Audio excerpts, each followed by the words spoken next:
What's good, y'all? Welcome back to the Pullpit Wednesday, my weekly new comic book day rundown where I talk about what's at the top of my pull list, what I'm watching from a distance, and what might have me walking out that shop with less control than I walked in with. 'Cause I need it. And yeah, this Juneteenth stack, it just might be a problem. I got my home squad hitting for us, Green Lantern Corps number 17. Bam. We got a Daredevil run that got Matt Murdock looking like Rent, Guilt, and Bad Decisions hit them all on the same day.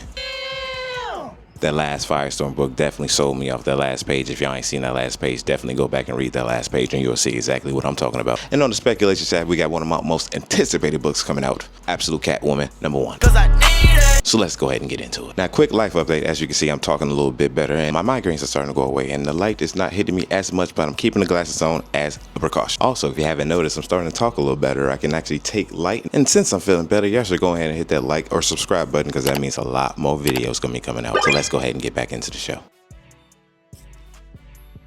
Now at the very tippity top of the list, we got Green Lantern Corps number 17. Now I ain't gonna pretend to act objective here. This is definitely one of my favorite ongoings right now. You see me the ring on me, I'm rocking it. This is my home squad. You know what it is. Let's give a round of applause for Morgan Hampton and Fernando Pesserin. Round of applause. They have this book feeling very big and cosmic, and that's what a Green Lantern is supposed to be. Playing on the lore that they have and giving us more lore. There's some books out there that can take some pointers from you. Now in the previous issue, we were talking about Aya and her storyline and how the Manhunters took over her body and started recreating themselves in her image. And it was very disturbing, by the way, but I love the way they made it look. And then you have the storyline where the rest of the Lantern Corps is going after Ophidian, and then they have it where Effigy turned the sun into a black hole and now they get captured in that. And so we're going to see what happens in this next issue. Now, I seen online that Morgan said he's excited for this next splash page that'll be coming out. And so now I'm excited for that said splash page. So we're going to see what happens in this next one. Like I said, this at the tippity top of my list. And they've been doing their thing. Shout out to Morgan Hampton and the crew over there doing Green Lantern Corps. Next up, we got Daredevil number 3. Now, I'm really liking what Stephanie Phillips and Lee Garbett are doing over there because this run is definitely making everything feel uneasy in the world of Daredevil. Matt has been going through a lot.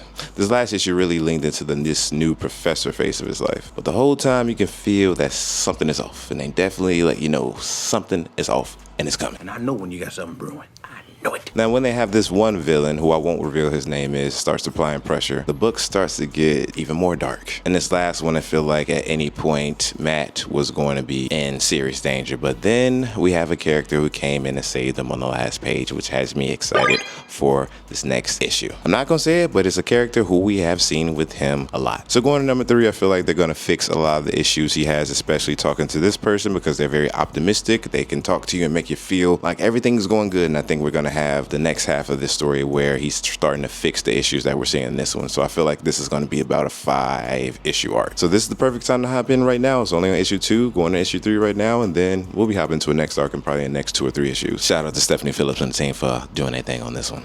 And next up, we got the sleeper hit of the Fury of Firestorm number 3. I feel like people ain't really talking about this one, but this one has been knocking it out the park for the last 2 issues. It's been knocking the Firestorm lore on its head. It's been investigating how the Firestorm Matrix was actually made, who is applied to the actual Matrix, and how it is currently running autonomously. And if you know Firestorm's powers, you know that that is dangerous for the world. He was wrecking havoc in this one town. He was doing godlike things. Which makes me think, why isn't Firestorm at the top of the list? I feel like more top of the list when it comes to firepower. No pun intended there. But once again, that last splash page let me know that this book is serious and a lot is coming. That last one, Raphael De La Tour, Jeff Lemire writing on that one. You did your thing because y'all came together and y'all made that last page look very, very good. And I'm excited to read number 3. Next up, we got Speed Racer number 9. Now, I'm sorry I am not caught up on this one. I have read issues 1 through 5. I realized after that I did not have issue number 6, and I had issues number 7 and 8. So obviously, I did not read issue 7 and 8 because I'm waiting to read issue number 6. I found it on Global Comics, so I'm going to read it today and get caught up and go ahead and be able to have a more clear picture of what's going on here. But I'm just happy that I finally read issues 0 through 5. I've been waiting to read this one for a long time. And I didn't know that they actually told the secret that I thought I had told on accident about Racer X and Speed Racer being brothers. They revealed that in issue 5. So I'm cool that I can finally now talk about that and not feel like an asshole for saying it. But David Papoose and David Tinto, they're definitely been doing their thing in this book. So big shout out to y'all for all y'all been doing in this book. And y'all know how personal it is to me currently. Next up, we got Ghost Pepper number 12. Now, if y'all looking for a book that is a fun time, action-packed, very anime style, I feel like this is the one for y'all. It's about the apocalypse and food trucks and deities and kind of Jesus-like figures. I know that was a very random description. All I can give is kudos to Ludo LaBaby. I know I've been messing up your name a lot. I'm sorry. But you've been doing your thing. The last issue was very high stakes. You could definitely tell that something big is coming in this next issue. It was one of those times where all the characters came together and was like full speed ahead. So this next issue was supposed to be the end of this story arc, and then they start a new story arc. So I'm excited for this one, and you should be too. Next up, we got Civil War Unmasked number 2. Now, this was another sleeper hit for me because I didn't know anything about this coming out, but as soon as I saw it on the shelves, I definitely wanted to grab it. Then we got Christos Gage on the writer tip and Edgar Salazar on the artist tip. And they dive into stories that we all wanted to know while Civil War was going on. Because in that story, a lot of time had passed in between the issues. So that means the characters were off doing different things. Now, they have a lot of companion series that went along that told a lot of these stories that honestly I have not read. But this one talked about what happened when Tony and Bishop. And then the next one's supposed to be talking about Spider-Man and what happened with him before he made that decision to reveal his identity. And we all want to know what was going through his mind. I feel like this is going to be the most popular issue. So it'll be interesting to see what Peter was doing prior to making that decision, because he was definitely against it when they initially started talking about things, but then just switched it up and everybody was shocked. No one expected Peter to be that person to switch up on him. Peter had a lot at stake, so I guess there's going to be a lot of conversations between him, Mary Jane, and Aunt May. So actually this probably will be very conversational and heavy. I don't anticipate a lot of action in it, but nonetheless, I think it'll be good. Next up, we got Action Comics 1099, and I've been reading this one purely because of Mark Waid. And they have Skylar Partridge on the art, but the art has definitely been solid. And the story is very lighthearted. It's following the time in Smallville where Miss Marvel is definitely hitting on Superman hard. And it's following a classic story, I feel like, where it's a little bit of stakes, and then they have a little bit of story, and then they have a big bad thing that happens at the end. And then they talk about next week. Very easy to read. I've been enjoying it. It's Action Comics. Can't go wrong with it. Mark Waid, why not pick it up? Only if it's within your budget, though. Now, Barbara Gordon Breakout number 2 definitely has to be kind of a sleeper hit for me. I enjoyed that first issue. I definitely have, and I'm enjoying Matt Fraction Batman very much. Barbara Gordon is currently fighting around Supermax, and the Bat family has been calling to her, saying, "Girl, you're crazy. Why'd you do it? Why'd you do it?" She's just been explaining to them, "Is it plans? Is it plans?" They just like, "Nah, I don't see the plan." She's like, "Just trust in me. I got a plan." It's like, "All right. We'll see when you get out." But in this last one, she got recognized by somebody she know. They tried to fight her and everything. And then the last page, there was a mysterious figure who came to visit her in her cell. I have no idea who this is going to be, so it will be a big surprise to me. But I enjoyed the first issue. And like I said, I'm enjoying Matt Fraction Batman universe, I guess, at this point overall. So I'm going to be keeping up with this one. And I think you should too.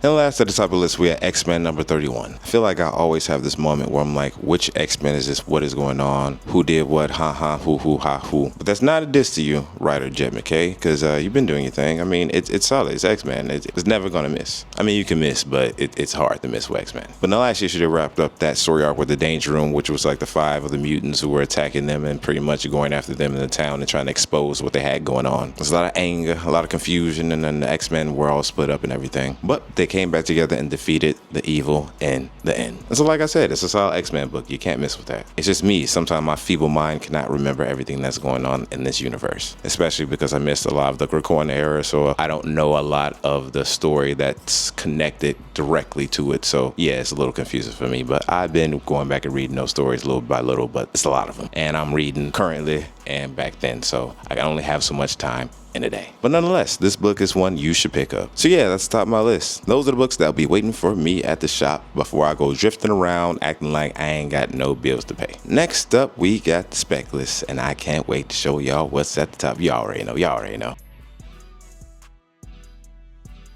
Now, first up, we have my most anticipated book of the week, Absolute Catwoman #1. We have Che Grayson and Scott Snyder on the keys, so that means Scott Snyder will now be contributing in this book as well as Absolute Batman. And that makes sense because obviously these two characters will be interacting, and everything about this book looks really good. I mean, I got issue 13 on my wall where they introduced Catwoman into the universe, and that cover was slick. I already knew I was going to get into this book just because I had that book. Selena just pulls you in just like she does Bruce in every single universe she meets him in. She's like his nexus point. Whatever universe they're in, there is some type of love that will come about. And I'm sure we will see some of that unfold in this book. So I'm excited about it. I don't know about y'all, but please let me know if y'all excited about this book just like I am. I mean, Scott Snyder's writing himself, so I'm anticipating everybody wanting to read this book as well. And I'm sure it'll be added to the pool list and will be draining my pockets every month shortly. Next up, we got Bishop #1 with Saladin Ahmed on the writing and Mario Santori on the art. And I don't know too much about this book, but if you put Bishop in a book, I'm gonna buy it. I mean, you can't go wrong with X-Men. You can't go wrong with getting an X-Men book. I mean, Bishop is one of them characters that we wanted to see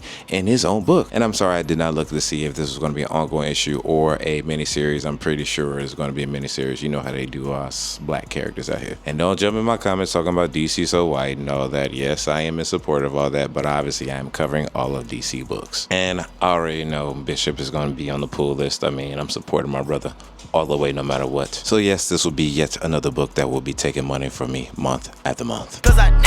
Then next up, we got Avengers Armageddon #1. Now, I have been doing a lot of preparation for this event. I've read Wolverine, all 4 of them. I've read all the current editions of Captain America that are out. I have not read the Doom comics, so no, I'm not there. But I feel like I'm still missing something with everything that I just said, even though I admitted to not reading Doom. But besides that, I feel like I'm missing something. Despite that, I will be grabbing this #1 because I feel like I have earned it. I did a lot of homework, I put a lot of time, put a lot of effort, and so this is my time. I have no idea what's going to be happening in this one. Chip Zdarsky is writing it, so I think it's going to be a good story, but I mean, the whole overall thing just had me kind of exhausted trying to keep up with it. But Chip, you have been doing good in both of those books, so I can't say that it won't be a bad story. But I am exhausted in trying to prepare for it. But nonetheless, I will be picking it up this week. And that actually concludes the short spec list that we have, and thank goodness, because I feel like every week that list gets longer and longer with all the #1s. Image, where have y'all been the last 2 weeks? I feel well, but y'all been coming strong the last month, so I think I need a little bit of a break from y'all. I say where's Image now, and all those #3s is definitely gonna hit. I know it's gonna be like 5 #1s. I'm gonna coming soon. Yeah, we gonna see. But now let's go ahead and hop into the trade paperbacks, because there's actually a couple that look good. I'm not gonna be buying them, but they look like they're good.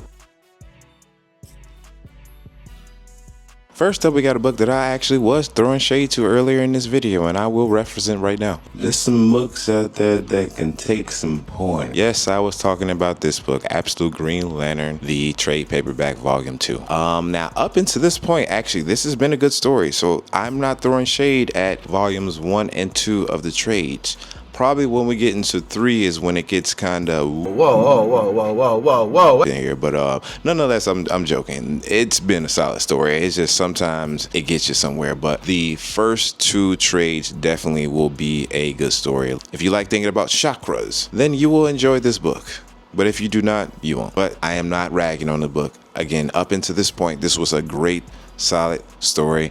I stand by it. I guarantee it. Then next up, we have Spider-Man and Wolverine Volume 2, Life and Death Choices. Now, I'm not gonna lie, I did not read this storyline. I don't know anything about it, but this does seem like something I do want to read. So I'm gonna find this on a digital app, and I'm gonna read this, and I will tell y'all how it was. I will not be picking up the trade paperback. I will not be paying for it. I will be reading it. I'll be paying for it through an app and everything, but I will not be paying for this. But I'm definitely excited to see what is going on to this. But you can't go wrong with Spider-Man and Wolverine. Let's be honest. But yes, if you are interested in picking up and flipping the pages, this will be available for you this week. Now, I always talk crap about trades, but the trades is actually a way to save money. It's just the fact that I'm buying the single issues. So buying the single issues and all the new #1s that I always buy, and then the trades that I always add up. It really, and that's why we call it the speculation list, because the speculation list lets you know if I'm going to be able to get a trade or not. If that goes up, then the budget goes up, but we try to keep that intact. That's the most important thing.